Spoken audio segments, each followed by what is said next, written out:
Hello friends, welcome to my YouTube channel. आज हम लोग पढ़ेंगे प्रश्नावली 13A का क्वेश्चन नंबर 11। बाकी 1 से 10 तक के क्वेश्चन मैं पिछले वीडियो में बता चुका हूँ, आप उसे देख सकते हैं। तो देखो भाई, क्वेश्चन नंबर 13 क्या है। क्वेश्चन नंबर 13 है 1.4 सेंटीमीटर व्यास वाले कंचों को 60 सेंटीमीटर व्यास वाले बेलनाकार बीकर में डाला जाता है। बीकर में कितने कंचे डाले जाए कि पानी का तल 1.5 सेंटीमीटर ऊंचा हो जाए। तो मेरा एक बीकर बता रहे हैं, बीकर कैसा है, बेलनाकार। तो हम लोग सबसे पहले बीकर बना लेते हैं। ये मान लेते हैं बेलनाकार बीकर है, बेलनाकार बीकर बना लिए। अब इस बीकर में कुछ पानी भरा है, इस बीकर में मान लेते हैं यहाँ तक का पानी भरा है, तो पानी भरा है। आप कह रहा था इसमें कुछ कंचे डाले गए हैं। हाँ, इसमें देखो 1.4 सेंटीमीटर के कंचों को 7 सेंटीमीटर व्यास वाले बेलनाकार बीकर में डाला जाना है। इस बीकर का व्यास कितना है, 7 सेंटीमीटर। पूरी लंबाई कितनी है, 7 सेंटीमीटर। तो इसकी त्रिज्या कितनी हो जाएगी, 7/2 सेंटीमीटर। यानी जो बीकर है हमारा, उसकी त्रिज्या कितनी हो जाएगी, 7/2। यानी व्यास की आधी होती है त्रिज्या। तो व्यास था 7, तो त्रिज्या हो जाएगी 7/2। फिर देखो इसमें कुछ कंचे डाले गए, तो मान लेते कुछ कंचे इसमें डाल दिए, ये कंचे डाल दिए। तो ये पानी पहले यहाँ तक का था, अब जब इतने कंचे डाले गए तो ये पानी उठ गया ऊपर। कहाँ तक आ गया, यहाँ तक उठ करके आ गया, मतलब यहाँ तक पानी आ गया। कितना ऊंचा उठा, देखो इसमें क्या है, 5.6 सेंटीमीटर ऊंचा हो जाएगा। यानी ये ऊंचाई कितनी, 5.6 सेंटीमीटर। इतना ऊंचा पानी उठ गया।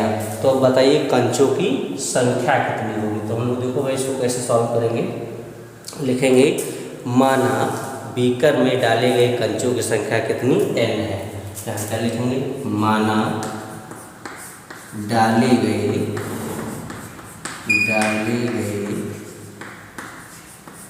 कंचों की संख्या बराबर n कंचे डाल दिए गए।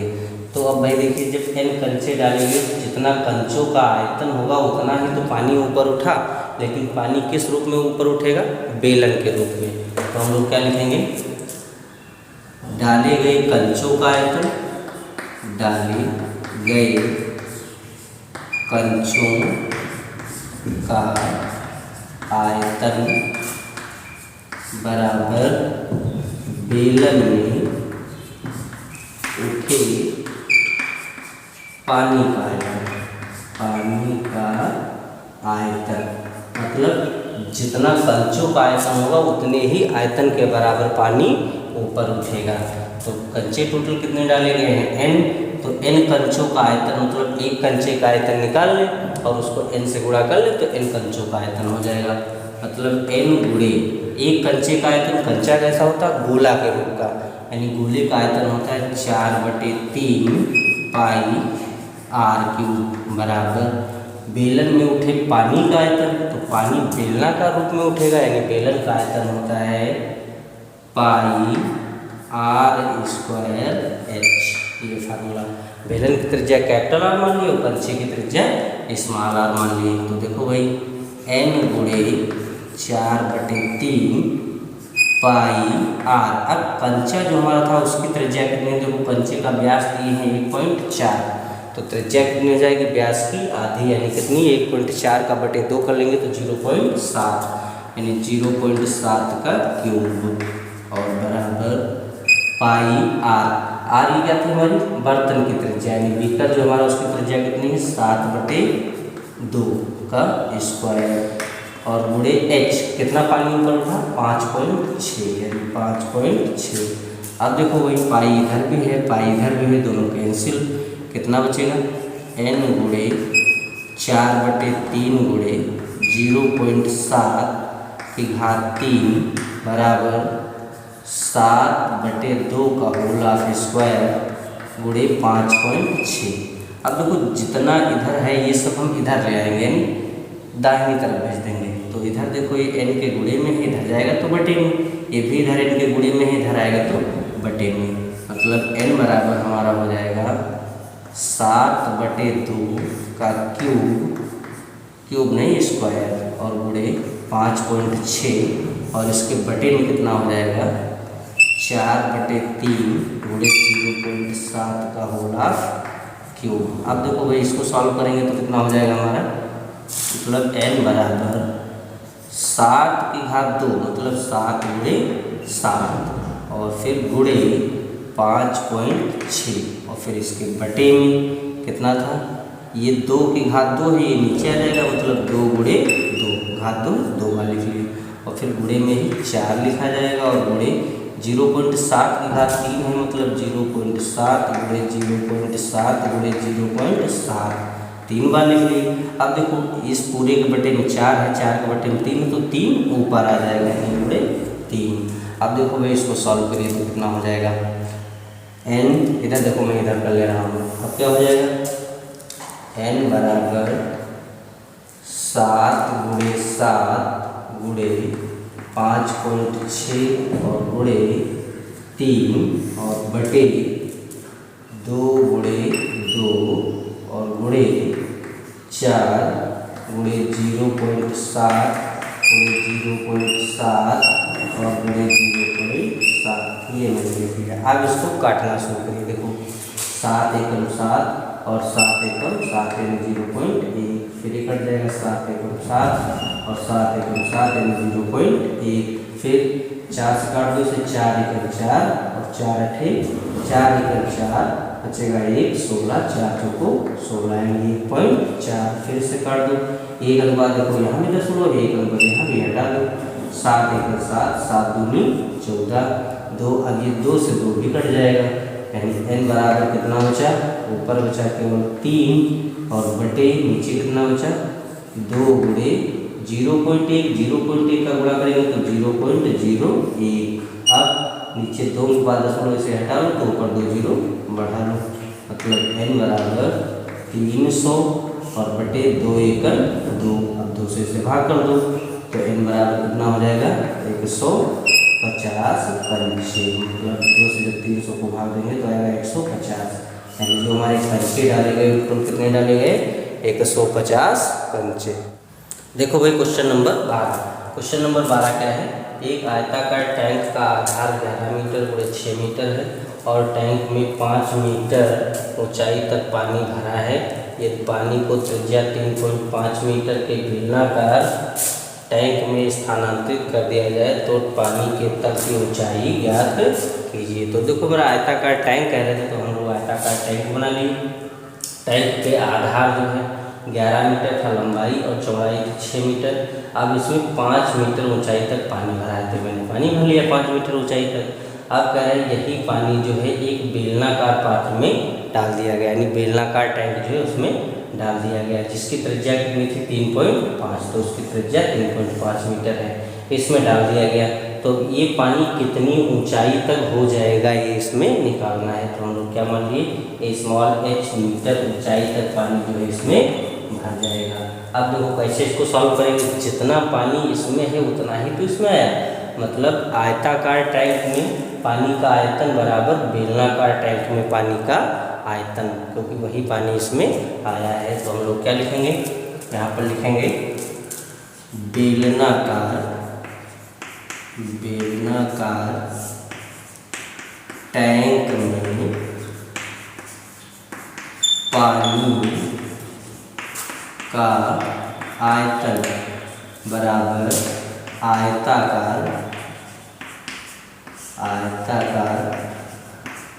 टैंक में पानी का आयतन मतलब दोनों टैंकों में पानी का आयतन बराबर रहेगा क्योंकि वही पानी उसमें डाला गया है। अब देखिए जो बेलनाकार टैंक है उसमें पानी का आयतन मतलब बेलन का आयतन और बेलन का आयतन क्या होता है पाई r² h बराबर आयताकार टैंक में पानी का आयतन तो आयत यानी घनाभ तो घनाभ का आयतन क्या होता है L गुणे B गुणे h। अब पाई r यानी जो बेलनाकार टैंक है उसकी त्रिज्या कितनी 3.5 मीटर मतलब 3.5 का स्क्वायर और गुणे h का मान हमें निकालना है बराबर L लंबाई कितनी है जो टैंक हमारा है आयताकार उसकी कितनी लंबाई 11 मीटर और गुणे बी, बी कितना है 6 मीटर, और गुणे एच कितनी ऊंचाई तक पानी भरा है 5 मीटर। फिर देखिए इन दोनों को इधर ले आएंगे तो बटे में आएंगे, क्योंकि इधर एच के दोनों गुणे में लिखे हैं। तो एच बराबर हमारा कितना हो जाएगा 11 गुणे 6 गुणे 5 और बटे पाई गुणे 3.5 की घात 2।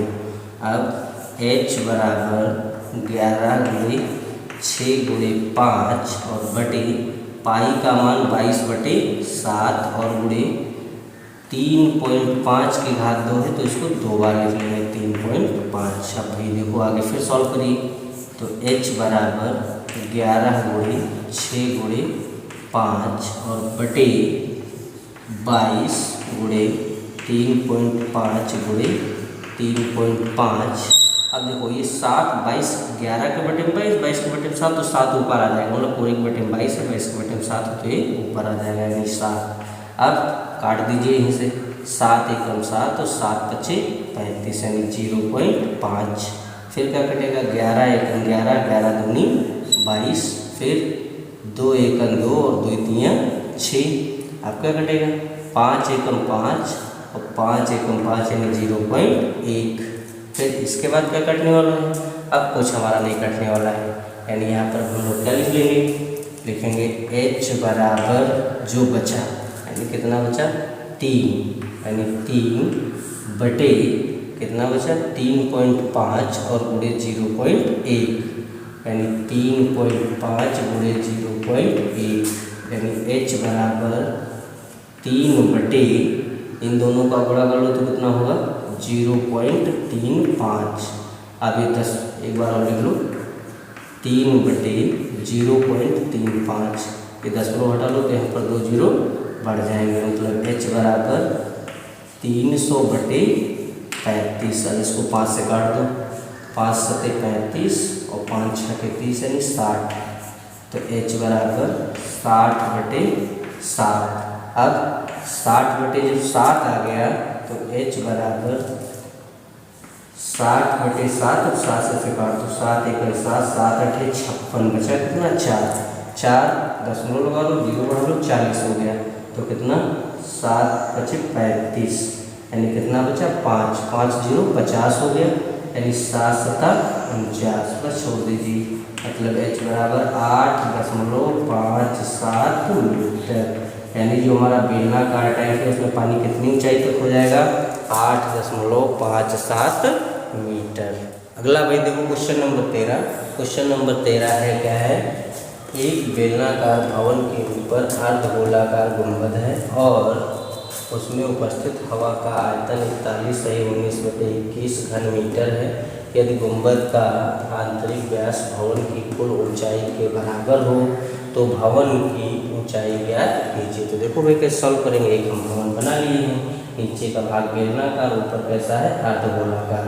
अब कह रहा था हम टोटल मान लें, इसमें क्या लिखेंगे माना भवन की कुल ऊंचाई बराबर कैपिटल H मीटर। ये मान लीजिए भवन की कुल ऊंचाई कितनी कैपिटल H। अब कहा था जितनी भवन की ऊंचाई है उतनी गुंबद का व्यास है, कितना हो जाएगा कैपिटल H, तो ये भी कैपिटल H। जब व्यास है कैपिटल H तो इसकी त्रिज्या कितनी हो जाएगी कैपिटल H/2, यानी व्यास की आधी। तो जब ये त्रिज्या है हमारी तो ये भी त्रिज्या होगी, यानी ये भी कितनी हो जाएगी कैपिटल H/2। अब जब ये h/2 है संपूर्ण थी कैपिटल H तो बेलनाकार भाग की ऊंचाई कितनी ऊंची, इस h से h/2 घटा देंगे तो कितना बच जाएगा h/2 मीटर। अब देखो भाई सॉल्व करिए, कह रहा है इस भवन में टोटल हवा कितनी भरी है 41/19/21 मीटर। तो टोटल इसका जितना आयतन होगा उतनी ही तो इसमें हवा आएगी। तो हम लोग लिखेंगे इस पूरे घर का आयतन जो है कितना होगा, बेलन का आयतन प्लस अर्धगोले का आयतन, दोनों का जोड़ लेंगे तो पूरे घर का आयतन हो जाएगा, उतनी ही इसमें हवा आएगी। तो हम लोग यहाँ क्या लिखेंगे, भवन में उपस्थित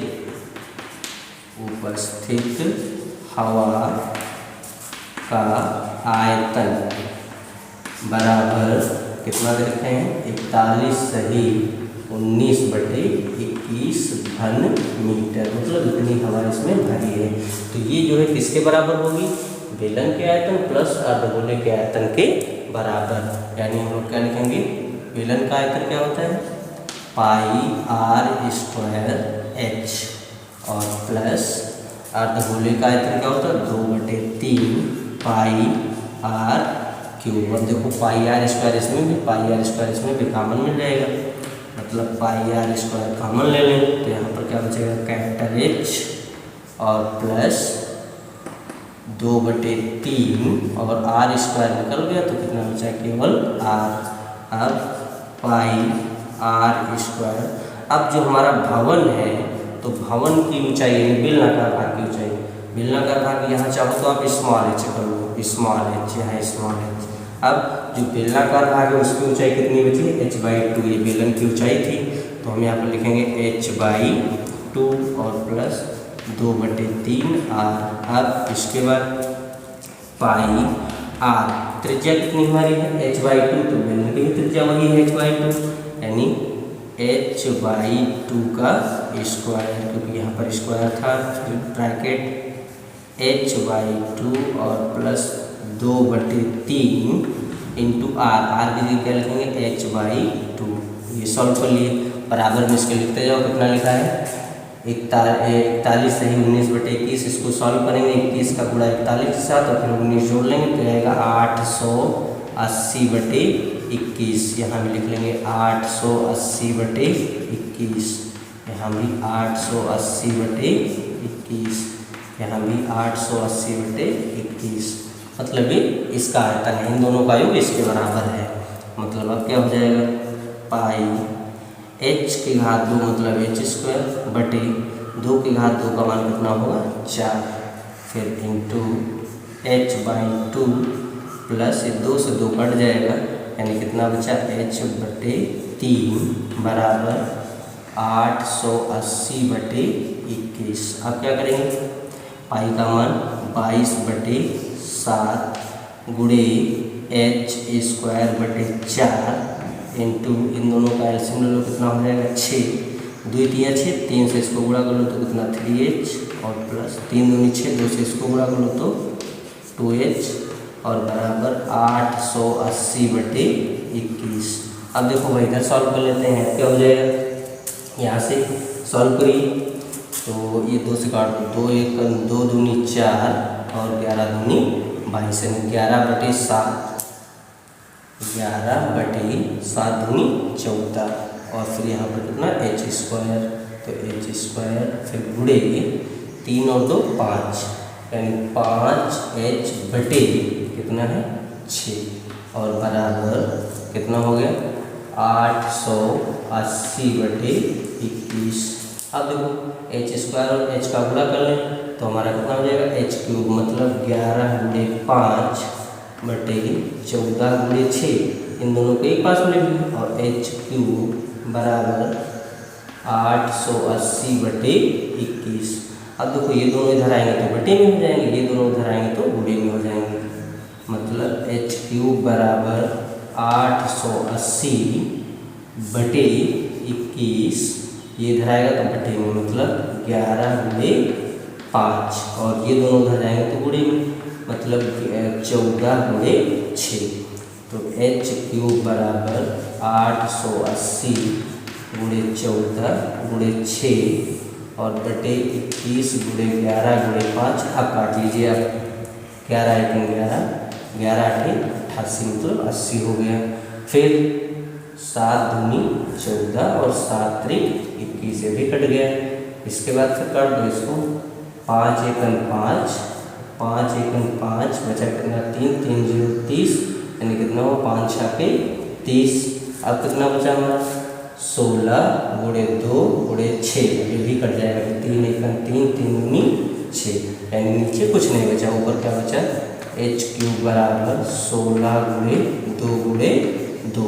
अब क्या लिखेंगे इधर देखो फिर इधर सॉल्व कर लेते हैं यानी लिखेंगे h³ बराबर 16 × 32 32 दूनी 64 यानी 64। अब लिखेंगे दोनों पक्षों का घनमूल लेने पर घनमूल लेने पर, तो दोनों पक्षों का घनमूल ले लीजिए तो इधर केवल h हो जाएगा, क्यों घट जाएगा। और 64 का घनमूल कितना हो जाएगा 4 यानी 4 मीटर। जो हम भवन मांगे थे तो भवन की संपूर्ण ऊंचाई हमारी कितनी है 4 मीटर। कैपिटल एच माने थे, कैपिटल एच का मान 4 मीटर हो गया। तो भाई आशा करते हैं वीडियो आपकी समझ में आया होगा, जितने क्वेश्चन इसमें बताए गए उसमें आपके समझ में आए होंगे। और आप इसे लाइक करें, शेयर करें और सब्सक्राइब करें।